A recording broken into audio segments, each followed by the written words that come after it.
आणि काँग्रेसच्या काळामध्ये जे काही कामं झाले ते बोगस कामं झालेत। आमच्या सोबतच काँग्रेसमध्ये होते विकासाच्या कामाच्या वेळेस, त्यामुळे त्यांनी काँग्रेसच्या विकासावर बोलणे योग्य नाही। त्यांनी फार विकास केला म्हणून सांगितलंय, एखादी मुत्री बांधली का विचारा त्यांना। बसके पोल मोडले, गाडी न जायचे पूल टाकले, असा तर विकास म्हणतात। ज्या पार्टीचा आमदार त्या पार्टीची सत्ता नगरपालिकेवर आतापर्यंत झाली आहे। त्या गुत्तेदाराकडून त्यांनी माल लाटून जनतेची एकदम दिशाभूल केली आहे शहरातली। माझं 15 वर्ष पद खासदार मोठे मोठे पद भोगले आणि कोणतेही बेरोजगारासाठी कोणते मोठे उद्योग इथं हातगाव शहरात आले नाही। पायपाची वाट लागून गेली सगळी। आपल्या मोटरसायकलवर हातगाव शहरामध्ये फेरफटका मारा आणि तुमच्या केसामध्ये धूळ किती साचल विद्रूप होईल तुमच्या चेहऱ्याचं, ते तुम्ही आजमावून बघा। नमस्कार, मी संजय सूर्यवंशी। नगरपालिकेचा रणसंग्राम साम टीव्हीच्या या विशेष कार्यक्रमामध्ये आपल्या सर्वांचं स्वागत। नांदेड जिल्ह्यातील एकूण 12 नगरपालिका आणि एका नगरपंचायतीसाठी निवडणूक होणार आहे। आपण सध्या आहोत नांदेड जिल्ह्यातील हातगाव शहरात आणि हातगाव शहरात देखील नगरपालिकेची निवडणूक होत आहे। मागच्या वेळेस या नगरपालिकेवर काँग्रेसची सत्ता होती आणि त्यानंतर आता या नगरपालिकेत कोणाचं पारडं जड असणार आहे, नेमक्या इथल्या काय समस्या असतील। झपाट्याने वाढणारं हातगाव हे शहर आहे। दिग्गज नेत्यांची प्रतिष्ठा या ठिकाणी पणाला लागलेली आहे। सर्वच नेत्यांनी आपापले उमेदवार या निवडणुकीच्या रिंगणात उतरवलेले आहेत आणि आता निवडणुकीच्या रिंगणात उतरल्यानंतर खऱ्या अर्थानं प्रचाराला सुरुवात होणार आहे। परंतु या ठिकाणच्या नेमक्या समस्या काय आहेत आणि इथली परिस्थिती काय आहे ते आपण या हातगावकरांसोबत संवाद साधणार आहोत आणि जाणून घेणार आहोत। मला सांगा, हातगावची निवडणूक आता लागलेली आहे, होत आहे आणि हातगावचे तुम्ही नागरिक म्हणून काय सांगाल? इथल्या नेमक्या समस्या काय आहेत? कोणाची सत्ता होती, आता काय परिस्थिती असणार आहे? गेल्या 10 वर्षापासून इथे या ठिकाणी काँग्रेसची सत्ता होती आणि काँग्रेसच्या काळामध्ये जे काही कामं झालेत ते बोगस कामं झालेत आणि त्याच धर्तीवर त्या बोगस कामाच्या याच्यामध्ये आम्ही यावेळेस शिवसेनेचं या ठिकाणी हातगावावर झेंडा फडकवल्याशिवाय राहणार नाही। कारण हातगावामध्ये रस्त्याचे कामं असोत की नालीचे कामं असोत कारण आणि विकासाचे कोणतेही काम जे काही या ठिकाणी 10 वर्षात झाले नाही ते काम यावेळेस आम्ही करून दाखवणार आहोत। त्यामुळे यावेळेस निश्चितच धनुष्यबाण या ठिकाणी बहुमताने निवडून येईल अशी आमची अपेक्षा आहे। निश्चितच या ठिकाणी धनुष्यबाणात निवडून येईल अशी अपेक्षा त्यांनी व्यक्त केलेली। दुसरे काही आपल्यासोबत नागरिक आहेत, काय सांगाल? कशी परिस्थिती असणार आहे? हातगाव शहर हे झपाट्यानं वाढत आहेत, इथल्या नेमक्या समस्या काय आहेत आणि आता निवडणूक लागलेली आहे, काय परिस्थिती असणार आहे? आमचे माजी आमदार माननीय जोळगावकर साहेब यांनी गेल्या 10 वर्षात मागच्या टर्म मध्ये जो काही विकास केलेला आहे त्याकडे पाहूनच जनता आम्हाला मतदान करेल असा आम्हाला ठाम विश्वास आहे। आणि याच्या पहिले जे आमचे नेत्यांनी तुम्हाला बाईट दिलेली आहे तेही आमच्या सोबतच काँग्रेसमध्ये होते विकासाच्या कामाच्या वेळेस, त्यामुळे त्यांनी काँग्रेसच्या विकासावर बोलणे योग्य नाही। कारण ज्यावेळेस काँग्रेसची सत्ता होती त्यावेळेस ते आमच्या सोबतच होते, मात्र या विधानसभेला ते दुसऱ्या पक्षात गेल्यामुळे टीका करत आहेत, एवढं आमचं म्हणणं आहे। हातगावच्या जनतेचा पूर्ण विश्वास काँग्रेसवरती आहे, हे सर्व आपल्याला जनतेचे जनमत घेतल्यावर कळेलच। बाकी सुजाण मतदार आपला हक्क व्यवस्थित निभावतील याची मला बरोबर सुजाण मतदार काँग्रेसच्या बाजूने राहिला असा विश्वास आहे। काय सांगाल, कशी परिस्थिती असणार? हातगाव नगरपालिकेमध्ये आज जे उमेदवार उभे आहेत माधवराव पाटील जोळगावकर साहेब यांच्या नेतृत्वामध्ये आज सुनील भाऊ सोनोले यांच्या सौभाग्यवती हातगावकर मॅडम ह्या एक माजी मुख्याध्यापिका आहेत आणि सुशिक्षित असा चेहरा काँग्रेस पक्षाच्या वतीने आम्ही दिलेला आहे। आणि सुनील भाऊ सारखा एक विकासशील पुरुष ज्यांनी गेल्या 10 वर्षांमध्ये काँग्रेसची सत्ता असते वेळेस या हातगाव तालुक्या नगरपालिकेमध्ये सगळे विकासाचे कामं त्यांनी केले आणि वॉटर ग्रीडची योजना असो, शुद्ध पाणी पुरवठा करण्याकरता आज रोडचे कामं असो, नालेचे कामं असो, अशा अनेक कामं माधवराव पाटील जळगावकर साहेबांच्या नेतृत्वामध्ये 10 वर्षामध्ये खूप काही हातगावचे कामं झालेले आहेत। आणि येणाऱ्या काळामध्ये माधवराव पाटलांच्या नेतृत्वाखाली आणि सुनील भाऊ यांच्या सौभाग्यवती यांच्या नेतृत्वाखाली हातगावमधील विकासाचे कामे खूप काही होणार आहेत. निश्चितच म्हणजे हादगावमध्ये माधवराव पाटील जवळगावकर यांच्या नेतृत्वामध्ये यावेळेस देखील त्यांचं पॅनल संपूर्ण ताकदीनिशी उतरलेलं आहे आणि त्यांच्या विकासाच्या जोरावर पुन्हा एकदा काँग्रेसला सत्ता देतील असा त्यांचा विश्वास आहे. दुसरे काय आहेत, काय सांगाल, कशी परिस्थिती असणार आहे? मागच्या वेळेस काय विकास झाला का? अजून काय विकासाच्या जे मुद्दे आहेत ते असणार आहेत का? मी शामराव चव्हाण, माजी तालुका प्रमुख उभाटा गट. सतत 10 वर्षे काँग्रेसकडे सत्ता असताना त्यांनी फार विकास केला म्हणून सांगितलंय. एखादी मुत्री बांधली का विचारा त्यांना. विकास म्हणालेत ना, सिमेंट रोड फोडले आणि गटू टाकलेत, बसके पोल मोडलेत, गाडीनं जायचे पूल टाकलेत. कशाचा विकास म्हणतात? त्यांनी कुठलाही विकास केला नाही, फक्त विकास एक केला त्यांनी, स्वतःचा विकास झालाय. आणि घनकचरा हातगाव तेवढंच आहे तरी लाखो रुपयावर घनकचरा गेलाय आणि दररोज कचरा तिथंच आहे. काय विकास केला काय सांगा ना मला विकासाचं. एक पुस्तक लिहिलं होतं माधवराव पाटलाने, विकासाचा डोंगर. साध्या तालुक्याला पाणी पाजू शकले नाही त्यांनी. आज 15 वर्षापून फिल्टर पाणी तसंच पडून आहे. त्याची योजना सगळी आलेली आहे आणि लोकांना सांगायला विकास केला. विकासाचा डोंगर एक पुस्तक वाचलं तर कळलं आपल्याला हातगावचा विकास माधवराव पाटलाने किती केलेला आहे ते. म्हणजे तुमचा आरोप आहे माधवराव पाटलाच्या नेतृत्वात विकास झालेला नाही. तुम्ही काय सांगाल, कशा पद्धतीनं या ठिकाणी काय काय अजून अपेक्षित आहे तुम्हाला विकास होणं आणि काय काय विकास झाला मागच्या काळात? पाण्याची समस्या, फिल्टरची आणि रोड, रस्ते, नाल्या आणि कचरा वगैरे हे स्वच्छीकरण हे काही झालेलं नाही. अजून काय अजून कोणत्या नेमक्या समस्या आहेत त्या आपण जाणून हादगावकरांसोबत जाणून घेऊया. सर्वसामान्य नागरिक म्हणून काय सांगाल, या हादगावमध्ये अजून काय काय होणं अपेक्षित आहे आणि आताची काय नेमकी परिस्थिती असणार आहे? गेल्या 10 वर्षामध्ये या हादगावमध्ये काँग्रेसची सत्ता होती. आता मामा म्हणाले काय विकास केला. खरोखर सांगतो तुम्हाला, साहेब 5 वर्ष आमदार होते, नगरपालिका 10 वर्ष होती. साहेबा एवढा विकास कोणीही केला नाही.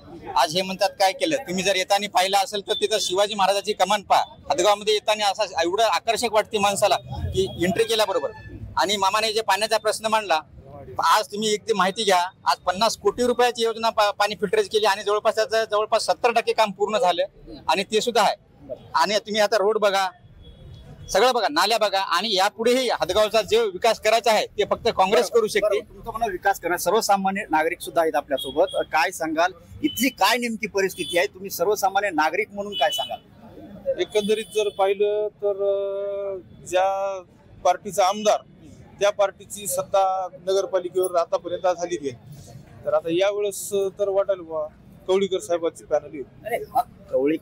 कोळीकर साहेबांचं पॅनल येईल किंवा इतरांचं येईल ते जाऊ द्या, पण आता इथं काय समस्या आहेत तुम्हाला नेमक्या? समस्या तशा पाहिल्या तर बऱ्याचशा आता हे बस स्टँडचं कॉम्प्लेक्स होणार आहे. आता ते त्यांच्या हातावरच आहे. आता होईल, आता मागे झालं ते तर दुरुस्त होणार नाही. आता समोर कसं करायचं ते बघावं लागेल. अजून काही नागरिक आपल्या सोबत आहेत, सर्वसामान्य नागरिक. काय सांगाल, तुम्ही इथले रहिवासी आहात, किती वर्षापासून काय काय समस्या आहेत आणि आता कशी परिस्थिती असणार? माननीय माजी खासदार सुभाषरावजी वानखेडे यांच्या नंतर हादगाव नगरपालिकेची सत्ता जी माधवराव पाटील जळगावकर यांच्या या निष्क्रिय लोकप्रतिनिधीकडे गेल्यामुळे हादगाव शहराचे न घडून निघणारे न भरून निघणारे नुकसान झालेले आहे. त्यांनी विकास कामाचा निधी आणला, त्यांनी फक्त ठेकेदार जगवलेले आहेत. शहरामधला विकास काम पूर्ण रोड बोगस झालेले आहेत. जे त्यानं फसवी पाणी योजना आणली ती पण एकदम लोकांची दिशाभूल केली त्या पाणी योजनेनं. कुठेही नळाला पाणी नाही, कुठेही कनेक्शन नाही, फक्त गुत्तेदार जगवायची योजना त्यांनी आणलेली आहे. त्या गुत्तेदाराकडून त्यांनी माल लाटून जनतेची एकदम दिशाभूल केली आहे. शहरातली हादगाव शहरातील जनता त्यांना त्यांची जागा दाखवून देईल. पूर्ण शहरामध्ये भाजप आणि शिवसेनेची सत्ता आल्याशिवाय राहणार नाही. म्हणजे संपूर्ण जे योजना आणल्या ते निवळ फसव्या आहेत.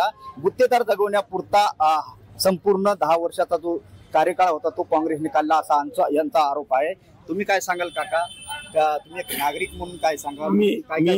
मी नागरिक म्हणून पहिली माझी हे झालीचे मतदान मी पालकरला केलं काँग्रेसच्या आणि शेवटपर्यंत काँग्रेसलाच करणार आहे. इथं दोन्ही पक्षाचे आहेत. मी सर्वांना सांगू इच्छितो की तुम्ही काय केलं. 15 वर्ष खासदार होते, 5 वर्ष आमदार होते, खासदार होते, 15 वर्ष आमदार होते. त्यावेळेस तुम्ही काय आणलं? कोणती MIDC आणली का? ते विचारायचं आहे त्यांना. त्याच्यामुळे सुशिक्षित बेकाराला काही केलं का? आमदार असो की कोणता असो, कोणी सुशिक्षित बेकाराला काही काम केलं का? म्हणजे इथले सुशिक्षित बेरोजगारांचे प्रश्न आहेत आणि अनेक समस्या आहेत. सर्वसामान्य नागरिक अजून आहेत आपल्यासोबत. काय नेमकं काय हदगाव शहरामध्ये युवा वर्ग बेरोजगार आहेत का स्थानिक पातळीचे आमदार खासदार असून बी लोकप्रतिनिधी दोन्ही पक्ष तिन्ही पक्षाचे आहेत. मात्र 15 वर्ष पद खासदार मोठे मोठे पद भोगले आणि कोणत्याही बेरोजगारासाठी कोणते मोठे उद्योग इथं हदगाव शहरात आले नाही.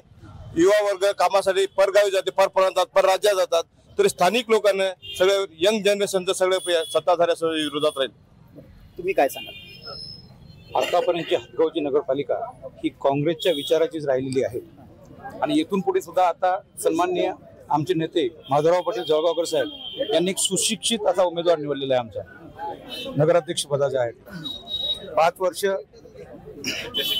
उच्च शिक्षित आहे. 4 वर्ष त्या पतसंस्थेचे एक चेअरमन होत्या. त्यांचे सासरे एक विद्यमान खासदार माजी खासदार होते. पुन्हा शिवाय एक प्राचार्य म्हणून त्यांनी काम पाहिलेलं आहे. म्हणून उच्च शिक्षित आणि या हदगावातली जनता म्हणजे जनतेची चळवळ म्हणजे काँग्रेस म्हणून मानलेला आहे आणि माधवराव पाटलावर विश्वास ठेवून सर्व जनता इथली एक हाती सत्ता देईल असे आम्ही विश्वास करतो. निश्चित अजून काही आपल्यासोबत नागरिक आहेत, काय सांगाल? कशी परिस्थिती असणार आहे? तुम्ही कोण्या पक्षाचे आहात आणि आता काय सध्याची परिस्थिती आहे? मी सध्या शिवसेना उद्धव बाळासाहेब ठाकरेचे पक्षाचे माजी नगरसेवक आहेत आणि सन्माननीय खासदार नागेश पाटील आष्टीकर आहेत. 10 वर्षे माधवराव पाटलाचे पाहिले, 10 वर्ष सन्माननीय खासदार माजी खासदार नागेश माधवराव वानखेडे साहेबांचे पाहिले. सगळा फकास कार्यक्रम चालू आहे यांचा. आओ चोरो बांधो भारा, आधा मेरा आधा तुम्हारा हा कार्यक्रम चालू होता. गुत्तेदार पाण्याचं काम केलं. 10 वर्ष झाली पाणी फिल्टरची योजना आहे. माधवराव पाटलांना 3 वर्षाखाली 4 वर्षाखाली पाईप टाकून दिले. पाईपाची वाट लागून गेली सगळी. परंतु सिमेंट रोड झाले, ते सिमेंट रोड फोडायचे, पुन्हा पाईप टाकायचे, पुन्हा गुत्तेदार जगवायचे. हे कामच माधवराव पाटलाचं केलं आणि माजी खासदार सुभाष वानखेडे साहेबांनी केलं. फ्रेश चेहरा म्हणून हदगावकरांची जनता हे सन्मानित खासदार नागेश पाटील आष्टीकर यांच्याकडे पाहत आहे. कारण आज फ्रेश चेहरा आहे आणि त्यांच्याकडे नगरपालिका नव्हती आणि सन्माननीय आमचे नगराध्यक्ष पदाचे उमेदवार नागेश पाटील आष्टीकरांवर विश्वास आहे. काय सांगाल तुम्ही? काय सांगाल? हदगाव शहराचा मागील इतिहास बघता हिंगोली लोकसभेचे माजी खासदार सुभाष वानखेडे साहेब यांच्या नेतृत्वात जो शहराचा विकास झाला तो अद्यापही कुठल्या नेत्याने केला नाही. आता हे उभाटावाले काँग्रेसवाले एकमेकांसोबत होते. मागच्या कालच्या विधानसभेला एकमेकांसोबत होते. एकमेकांसोबत राहून विधानसभा लढवली. विधानसभेला हदगाव हिमायतनगर विधानसभा मतदारसंघातील लोकांनी मतदारांनी त्यांना त्यांची जागा दाखवून दिली. त्यांचा पराभव झाला त्या ठिकाणी. आज ते वेगळे लढत आहेत. शहराचा विकासाबद्दल बोला. शहराच्या विकासामध्ये माजी खासदार सुभाष वानखेडे यांच्याकडे 10 वर्ष हदगाव नगरपालिका होती. त्यावेळेस हदगाव मधला हा जो रस्ता दिसतो आजही तो त्यांच्याच काळातला आहे. ते डिवायडर जे दिसतात त्यांच्या काळातले आहेत. ते पोल त्यांच्या काळातले आहेत. हदगाव मध्ये मुस्लिम समाजाला शादीखाना सुभाष वानखेडे साहेबांनी दिला. हदगाव नगरपालिकेची इमारत जर बघितली तर ती सुद्धा माजी खासदार सुभाष वानखेडे साहेबांनी उभी केली. आमदार बाबूराव कदम कोळीकर आणि हिंगोली लोकसभेचे माजी खासदार सुभाष वानखेडे हे जे हदगाव शहराचा विकास करू शकतील त्या व्यतिरिक्त कुणीही करू शकणार नाही. त्यांच्या कार्यकाळात अनेक विकासाची कामं झाली. सामाजिक सलोखा या शहरामध्ये अबाधित राखण्याचं काम त्यांच्या माध्यमातून होते. शेवटचा प्रश्न विचारतोय, काय आताची काय परिस्थिती असणार आहे आणि अजून काय विकास होणं बाकी आहे? महाराष्ट्राचे माजी मुख्यमंत्री तथा राज्याचे उपमुख्यमंत्री एकनाथभाई शिंदे साहेबांकडे यावेळेस नगर विकास खाता आहे. त्यामुळं तालुक्याचे जे आमदार आहेत बाबूरावजी कदम कोळीकर साहेब यांच्या नेतृत्वाखाली व या तालुक्यात माजी खासदार व 3 टर्म राहिलेले सुभाष वानखेडे साहेब या दोघांच्या नेतृत्वाखाली या हदगावचा विकास होणार आहे. या हदगावच्या जनता चांगल्या प्रकारे ओळखून आहे दोघांना. त्याच्यामुळे या तालुक्यामध्ये या शहरामध्ये निश्चितच बाबूराव कोळीकर आणि सुभाष वानखेडे हे विकासमुख नेतृत्व या ठिकाणी आहे आणि वानखेडे साहेबाची सून या ठिकाणी नगराध्यक्ष म्हणून शिवसेनेतर्फे आहे. त्या विकासाच्या मुद्द्यावर ही चर्चा समोर जात आहे. आपल्यासोबत अजून काय तुम्ही शहर प्रमुख आहात आणि या शहरामध्ये राहिलेले आहात, काय नेमक्या समस्या आहेत, आता काय परिस्थिती आहे, कोणता पक्ष तुम्हाला येऊ? सध्याची परिस्थिती जर तुम्हाला बघायची असेल तर तुम्ही पत्रकार महोदय कारमध्ये आला असाल, तुम्ही फक्त मोटरसायकलवर आपल्या मोटरसायकलवर हदगाव शहरामध्ये एक फेरफटका मारा आणि शहराचं करा आणि तुमच्या केसामध्ये धूळ किती साचल, तुमच्या सौंदर्याचं काय विद्रूप होईल तुमच्या चेहऱ्याचं ते तुम्ही आजमावून बघा. विकास तुम्हाला या ठिकाणी दिसून जाईल. तुम्ही फक्त शहरामध्ये पूर्ण एक राऊंड मारून बघा. त्यांचा नाल्या, त्यांचा विकास केले. दररोज गृहिणी आपल्या घरासमोर जेव्हा झाडून करतात, प्रत्येक घरासमोर एक एक टोपलं गिट्टी या विकासाच्या नावाखाली यांनी जमा करून बघावी प्रत्येक घरासमोर. आणि घराण्याशाही तर चालूच आहे. आणि सर्वसामान्य उमेदवार म्हणून आम्ही बालाजी घाडप्पा यांच्या पत्नी सीमा बालाजी घाडप्पा यांना उमेदवारी देऊन हदगाव शहराचा कायापालट केल्याशिवाय राहणार नाही. सर्वसामान्य म्हणून तुम्ही शेवटचा प्रश्न, सर्वसामान्य म्हणून तुम्ही काय? सर्वसामान्य म्हणून इथे आता जवळपास दरवर्षी इलेक्शन येतात, इलेक्शन जातात, हे सर्व वादे येतात, सर्व वादे करतातच. हदगाव हे महत्वाचं शहर आहे आणि या शहरामध्ये हदगाव शहरामध्ये नगरपालिकेची निवडणूक होत आहे आणि या नगरपालिकेच्या निवडणुकीमध्ये माजी खासदार सुभाष वानखेडे, माजी आमदार माधवराव पाटील जवळगावकर, आमदार बाबुराव कदम कोळीकर यांच्यासह दिग्गज नेत्यांची प्रतिष्ठा या निवडणुकीमध्ये पणाला लागलेली आहे. तेव्हा या निवडणुकीत कोण बाजी मारणार हे निवडणूक निकालाच्या नंतरच स्पष्ट होणार आहे. संजय सूर्यवंशी, साम टीव्ही न्यूज, हदगाव, नांदेड. देश विदेशातील प्रत्येक घडामोडींचे लाईव्ह अपडेट मिळवण्यासाठी आता साम टीव्हीच्या सर्व सोशल मीडिया प्लॅटफॉर्मला लाईक, फॉलो आणि सबस्क्राईब करा. तसंच सर्व नोटिफिकेशनसाठी बेल आयकॉन प्रेस करायला विसरू नका.